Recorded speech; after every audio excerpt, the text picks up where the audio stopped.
Fala, gente boa! Aí se acomoda, pega uma água, que hoje é tema espinhoso. Hoje a gente vai falar de unificação alemã. Meu irmão, é espinhoso porque a gente tem que discutir várias coisas, mas é elementar, é indispensável para você entender o tabuleiro político da Europa no século XIX, entender o conjunto de tensões que vão germinar na Primeira Guerra Mundial. Você tem que falar da unificação italiana e alemã. Hoje vamos falar do caso especificamente alemão. Vamos devagarzinho, vamos com calma. Primeiro eu vou discutir alguns conceitos que são importantíssimos para você entender do que eu estou falando ao longo da aula. É nóis. Olha só. Cara, o que é nacionalismo? Porque essa é o grande elemento ideológico e político em cena no século XIX e vai prosseguir no século XX. Tá? A gente pode dizer que em boa medida, com a Revolução Francesa, o tema entra em questão. Tá? Nacionalismo, genericamente falando, em linhas gerais, bem resumido, é uma ideologia política de defesa de uma nação. Ou seja, é uma ideologia que parte do princípio de defender, de promover os interesses de uma dada nação. Genericamente, vamos devagarzinho. Tá? Aí você pode me perguntar também nesse processo, mas o que é uma nação? Nação seria um povo que corresponde a um conjunto de elementos em comum, de identidades, e por isso formariam uma nação. Ou seja, é uma comunidade de pessoas que compartilha de laços de identidade em comum, uma mesma língua, traços culturais semelhantes, tradições, uma história, referências geográficas, enfim. Ou seja, uma determinada população que tem um conjunto de elementos de identidade poderia e formaria uma nação. Por que eu estou discutindo isso com você e eu sei que é espinhoso? Porque vamos lá. O século XIX cria a ideia do Estado-nação. Estado com letra maiúscula, ou seja, a correspondência, o vínculo entre um país, um governo, Estado com letra maiúscula, com uma nação. Ou seja, cada nação deveria ter um governo próprio para lutar e promover seus interesses, ter o direito da autodeterminação, do autogoverno. Tudo isso é muito bonito, estava lá nos iluministas e vai entrar em cena com força no século XIX. Então vamos lá, devagar, que eu estou falando até aqui para vocês. Tem um conjunto de ideologias importantes para você operar, para você entender o século XIX, que até então eram novidades. Tá? Ou seja, a ideia de um povo, de uma população que, por conta dos seus aspectos, traços em comum, formam uma nação. E, mais do que isso, uma ideologia política de defesa, de valorização e de luta por essa nação.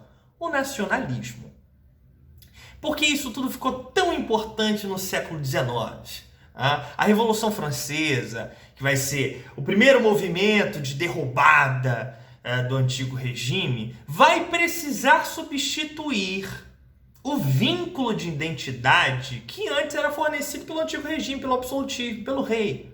Ou seja, meu irmão, é tipo assim, o que ligava o cara do norte da França, do extremo norte, Calais, com o maluco lá do sul?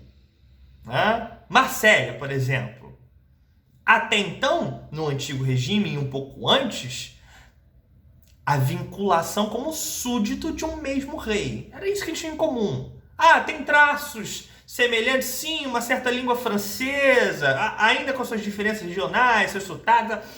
Traços em comum, sim, beleza. Mas isso é muito fluido, é muito solto. A gente vai ter uma aula só de nacionalismo para discutir isso, que isso é muito importante.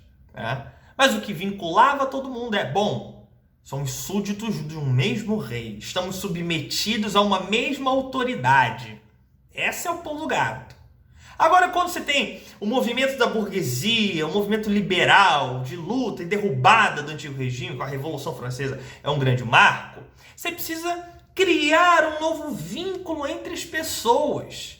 Você precisa criar uma nova identidade, algo que faça, que mobilize uma determinada população a um objetivo político. Porque no final das contas é isso. O que é o nacionalismo? É uma ideologia política em defesa da nação. Em outras palavras, é um conjunto de referências que consegue unir as pessoas em um dado propósito político. Tá? Devagarzinho, portanto. Quando você tem todo esse movimento no final do século XVIII e você derruba o absolutismo ou começa a derrubá-lo na Europa, etc. Bom, você precisa oferecer um novo vínculo, oferecer uma nova ideologia que opere esses laços. Aí entra o nacionalismo. A ideia de defender, de promover, de lutar pela nação.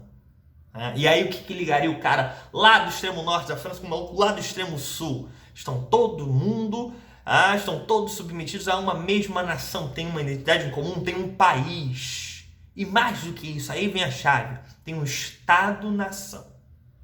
Então o século XIX é o século de formação, de crescimento e de expansão dessa ideia, da formação dos Estados-nação.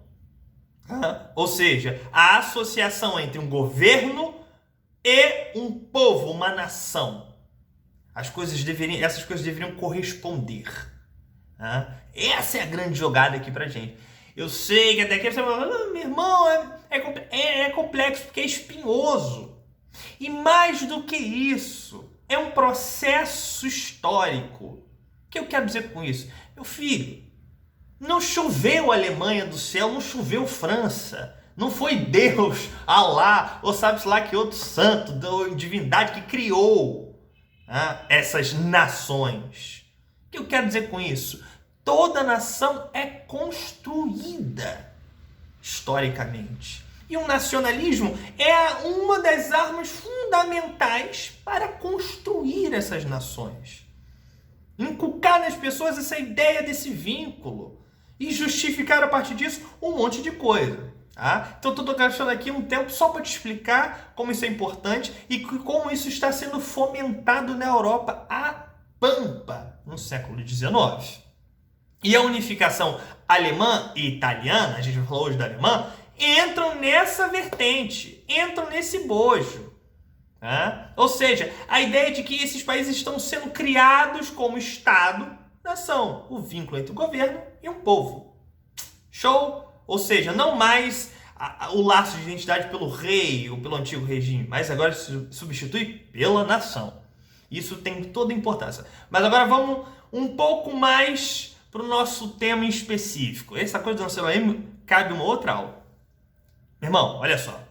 No século XIX, formalmente falando, enquanto país, ou seja, aqui, voltando ao conceito, enquanto Estado-nação, ou seja, um único governo, um único poder para uma nação, isso não existia na Alemanha e Itália. Ou seja, formalmente, Itália e Alemanha não existiam no século XIX, até a unificação italiana em 1870 e a unificação alemã em 1871. Então são temas importantíssimos para que a gente conseguir amarrar um conjunto de debate. Ou seja, você tinha ali uma região germânica que tinha um traço em comum, uma certa identidade, mas isso não formava um país. Ou seja, você não tinha um governo correspondente a todos os alemães, ou que se imaginava, ou que se forçava a barra do que era ou deveria ser o alemão.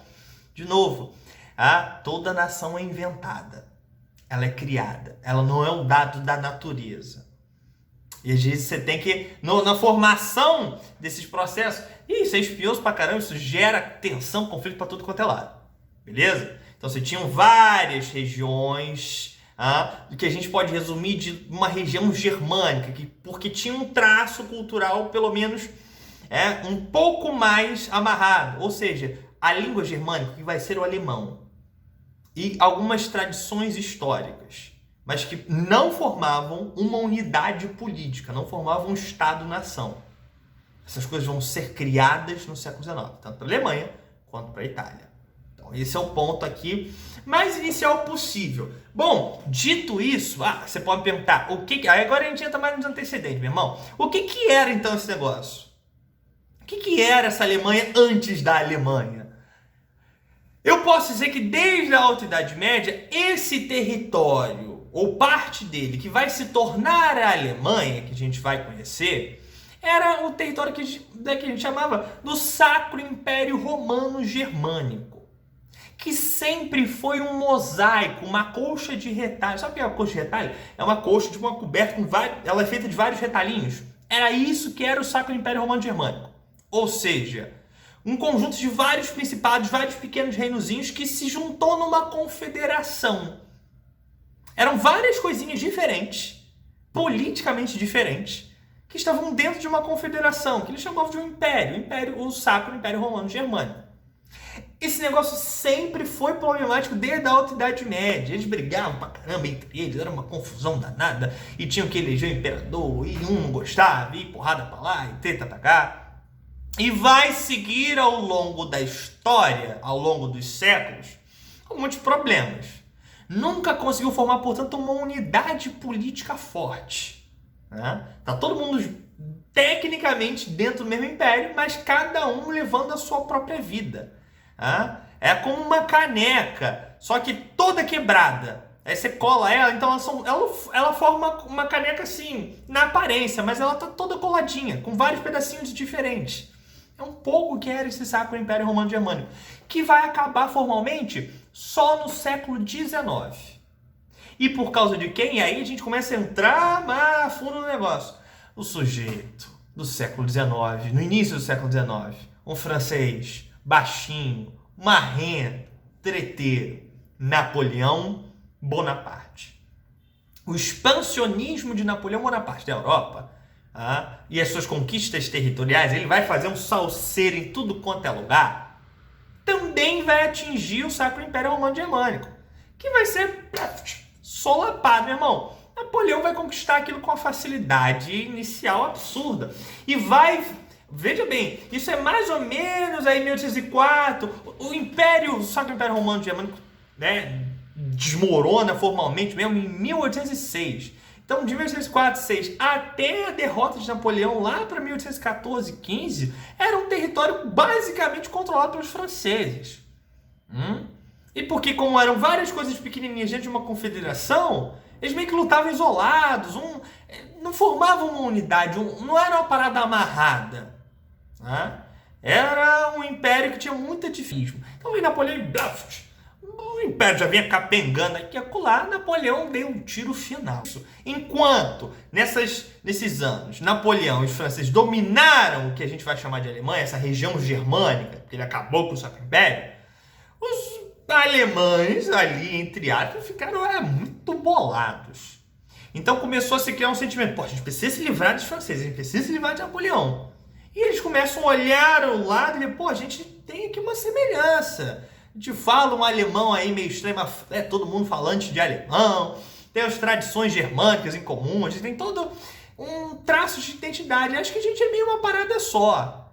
É a primeira centelha para começar ao longo do tempo fomentar isso. E vai gerar um esforço de uniãozinha entre eles, ainda muito inicial. Isso aí, depois da campanha de Napoleão derrotar na Rússia em 1812, bom, todo mundo na Europa estava sendo dominado pelos franceses, queriam se livrar dos franceses. Isso era a chave. Inclusive, essa região germânica. E ali vai ter algumas batalhas importantes, como a Batalha das Nações, em 1813, que chutou da Alemanha, o que vai vir a ser a Alemanha, chutou de vez os franceses. A Batalha das Nações, em 1813, também conhecida como Batalha de Leipzig.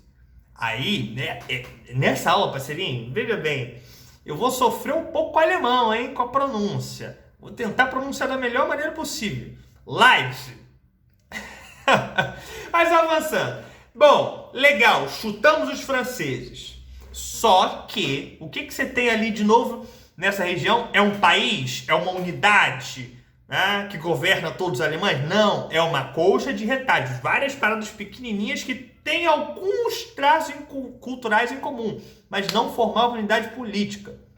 E por isso mesmo, quando derrotado Napoleão Bonaparte, as nações vitoriosas potências sentam para discutir o que eles vão fazer com a Europa depois do salseiro de Napoleão, o Congresso de Viena. Claro que os alemães não foram chamados nem para discutir. Entre algumas criações do Congresso de Viena, o esforço de reorganização conservadora da Europa, depois do expansionismo napoleônico, se criou basicamente o seguinte, o sistema de zona de influência. A Europa foi dividida entre as 4 potências e cada potência ficaria responsável por uma área de influência. Isso aqui é importante pra caramba. A Inglaterra, que era formalmente ali naquele contexto a maior potência do mundo, ficou basicamente com o mundo. Ou seja, qual era a área de influência dos britânicos? Os mares, as suas colônias para tudo quanto é canto. Então eles não se meteram muito no salseiro na Europa em si, porque eles estavam preocupados em exercer o seu domínio colonial no mundo, ao redor do globo. Show! A França ficaria com uma área de influência, ou seja, a tutela, que era meio que uma pequena referência, tipo assim, ó, essa área aqui é você que responde, é você que domina, mesmo que de fora, tutela, controla, como um pai, né? A França ficaria com a Península Ibérica, Portugal, Espanha e a Itália, o norte da Itália. Lembrando que a Itália também não existia, ou seja, essas regiões italianas. Show? Show de bola! A Rússia, parceirinho, ficaria com parte leste da Europa Central e boa parte dos Balcãs.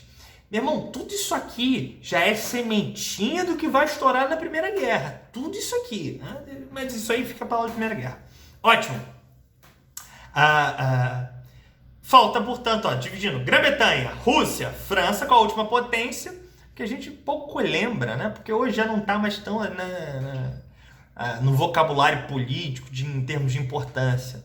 A Áustria, o Império Austríaco, que ficou responsável basicamente pelo quê? Pela Europa Central.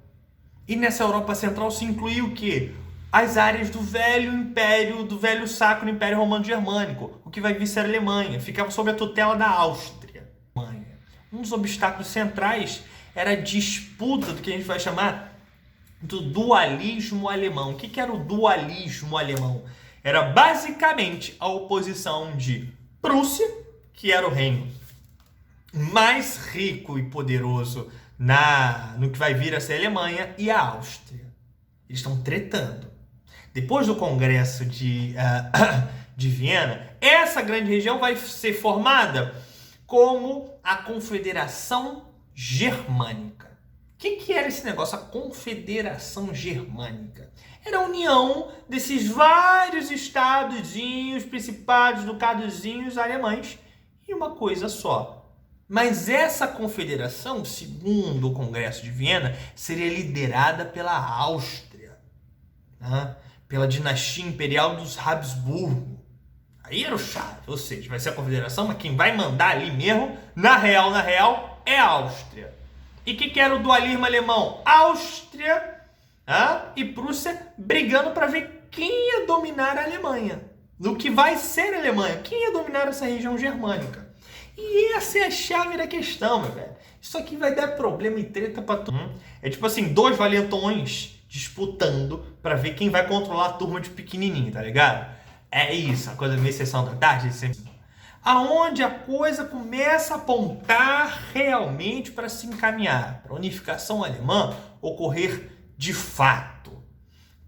A gente chega a partir da década de 1850. Ou seja, final da década de 1850, algumas mudanças importantes começam a encaminhar a questão. Primeira, na Prússia, assume um outro imperador, um outro rei naquele contexto. O senhor Guilherme I, em 1861. E ele cria uma nova cúpula de governo e vai convocar para ser o seu chanceler, o cara do governo, um sujeito inteligente, astuto, e um pouco maquiavélico, o senhor Otto von Bismarck. Grava esse nome porque ele vai ser um dos atores importantíssimos para a unificação alemã ocorrer. Beleza, Otto von Bismarck vai ser um dos grandes articuladores. Aí você tem outras figuras militares. A Prússia vai começar a se fortalecer e se destacar como uma potência militar. E se aproveitava também nesse contexto da sua força econômica, Isso aí a gente está falando, portanto, final da década de 1850, 1860. Já está rolando, começando a rolar a segunda Revolução Industrial.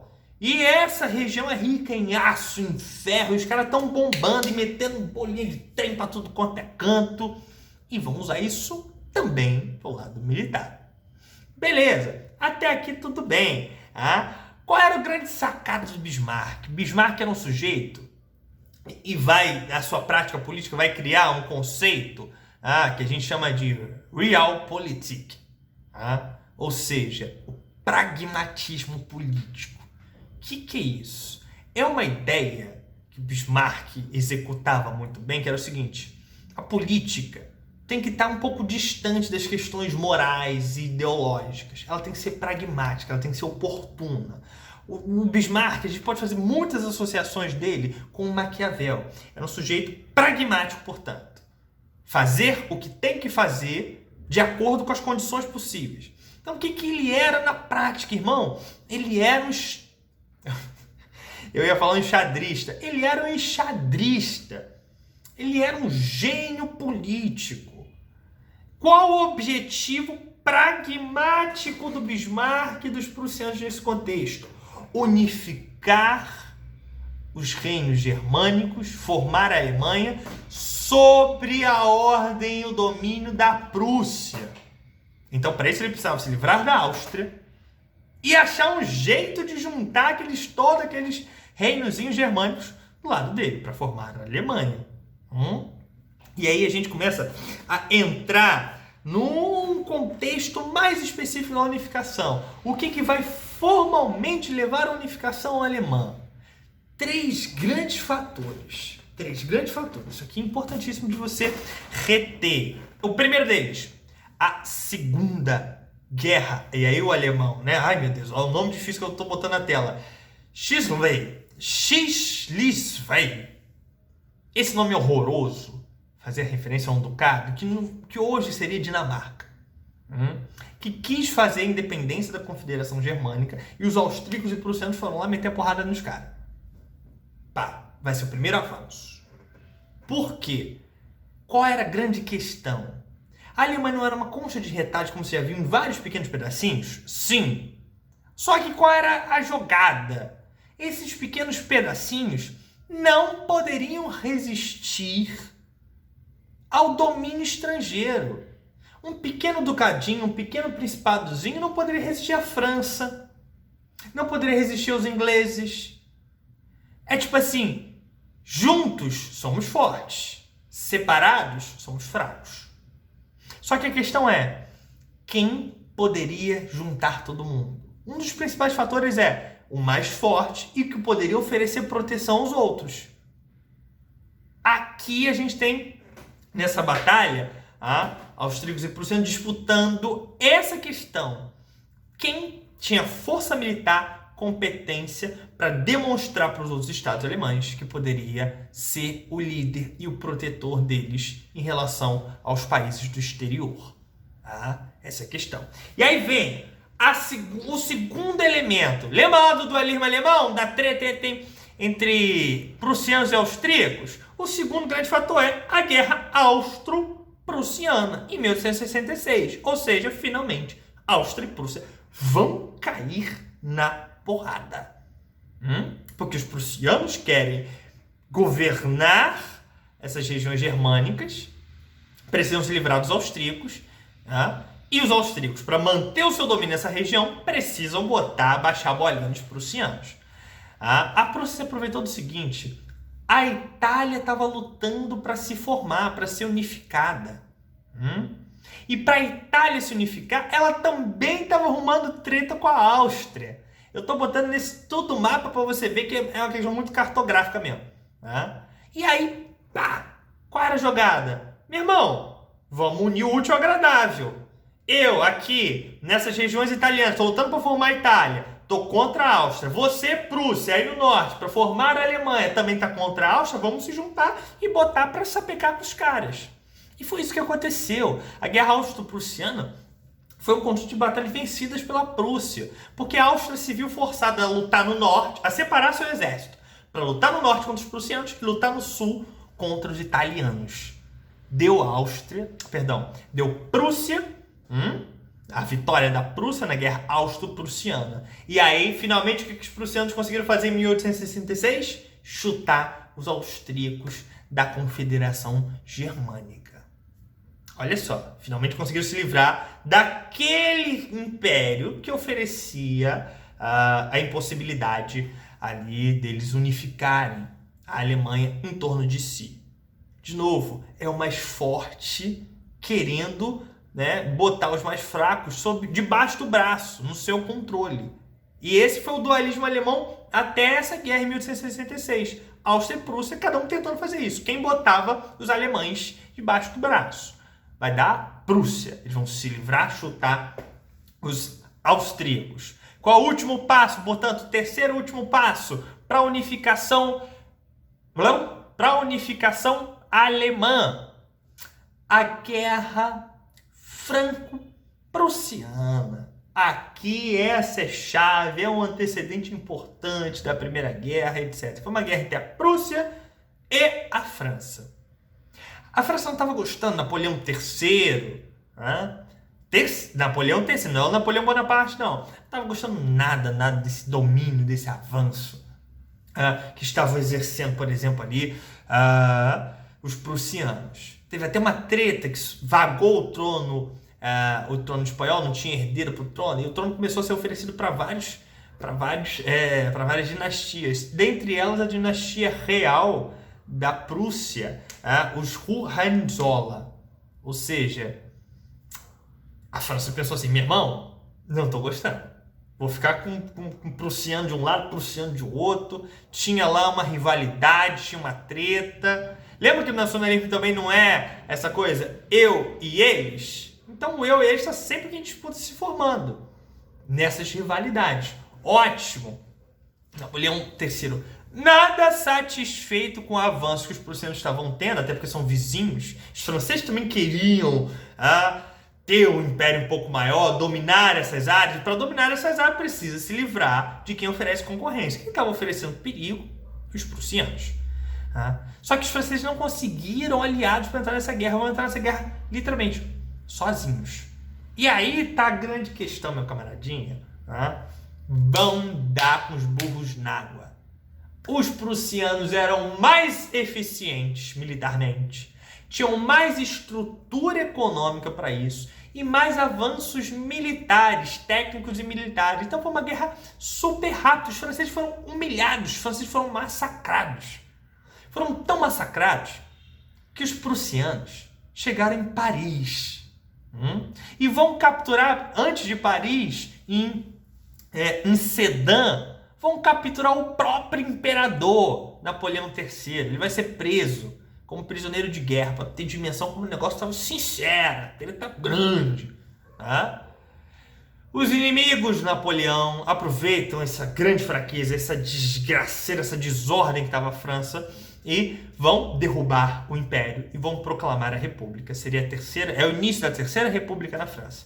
Só que o que os prussianos pensaram? Vão derrubar o Napoleão, vão tentar conversar com a gente para acabar com a guerra e fazer um acordo de paz. A república não fez isso de início. Ao contrário, quis continuar a guerra. E aí os prussianos vão continuar massacrando, vão bombardear Paris, vai ser uma humilhação medonha. Aproveitando esse contexto, e aí os momentos finais, o ápice, da unificação, a Guerra Franco-Prussiana em 1870-71. Olha, nesse contexto, vai ser proclamado como imperador com o título de Kaiser, Guilherme I. Ou seja, aqui a gente tem, por exemplo, a coroação do Guilherme. E aqui um dos grandes fatores vai gerar revanchismo, vai gerar treta para a Primeira Guerra Mundial. Ele foi proclamado imperador dos alemães no Palácio de Versalhes. Rapaz, na Galeria dos Espelhos. Para tu ver, os alemães invadiram Paris, invadiram a Alemanha como um todo, estavam controlando o norte da França, derrotaram os franceses, humilharam os franceses e ainda vão proclamar o seu imperador na França. Olha quantos fatores aí para depois os franceses tentarem se vingar, o tal do revanchismo, lá na Primeira Guerra. E vão estabelecer, portanto, aí finalmente, né, os franceses não tinham mais o que fazer, vão estabelecer um tratado de paz, o Tratado de Frankfurt, que estabeleceu o seguinte: primeira coisa, a França renunciaria a territórios que tinham maioria germânica, mas que estavam no controle dos franceses, a Alsácia e a Lorena. Tudo capítulo da Primeira Guerra Mundial. Ou seja, a Alsácia e a Lorena ia passar para o lado alemão. 2, importante também, a França teria que pagar uma indenização à Alemanha pela guerra. Uma indenização cara. E um requinte de vingancinha, os alemães estabeleceram a mesma quantia que Napoleão impôs quando derrotou o Sacro Império Romano Germânico em 1807. Olha as vingancinhas, olha as tretas. E, por fim, os franceses iam ter que aceitar a administração alemã em Paris e no norte da França até irem pagando a dívida. Desceu engasgado na garganta dos franceses esse negócio todo. E, com isso, se sacramentou finalmente a unificação alemã. Ou seja, a partir disso, a Prússia já tinha chutado a Áustria, a Prússia tinha estabelecido um raio de dominação grande e conseguiu, porque era muito mais forte que os outros, porque era muito mais poderosa, impor seu domínio e formar a Alemanha como um país, como um Estado-nação. E aí, essa é a grande chave da questão pra gente, meu parceiro. Finalmente, em 1871, a Alemanha estava formada. E seria um império, a gente diz um império alemão, tá? Que vai se estender até o final da Primeira Guerra, em 1918, do Kaiser Guilherme I. A formação da Alemanha vai modificar o equilíbrio, o xadrez político da Europa. Porque a Alemanha já vai nascer como uma grande potência e já vai nascer querendo tretar com os países vizinhos, porque ela quer colônias, é época do imperialismo, ela quer mais territórios e ela era um poderio industrial e econômico muito forte. Os alemães já nascem boladões, já fortes, e vão tretar. E o acúmulo dessas tretas, para mais informações, em 1914, no início da Primeira Guerra Mundial. Então, meu povo, eu sei que é extenso, eu procurei trabalhar bastante, bem detalhado, toda a trama que vai levar à unificação alemã, porque ela é chave para entender a Europa do século XIX, a própria Alemanha e os elementos que vão nascer e vão ser germinados disso, como a Primeira Guerra Mundial. Beleza? Então é isso, meu povo. Beijão, tô subindo. Tchau, tchau.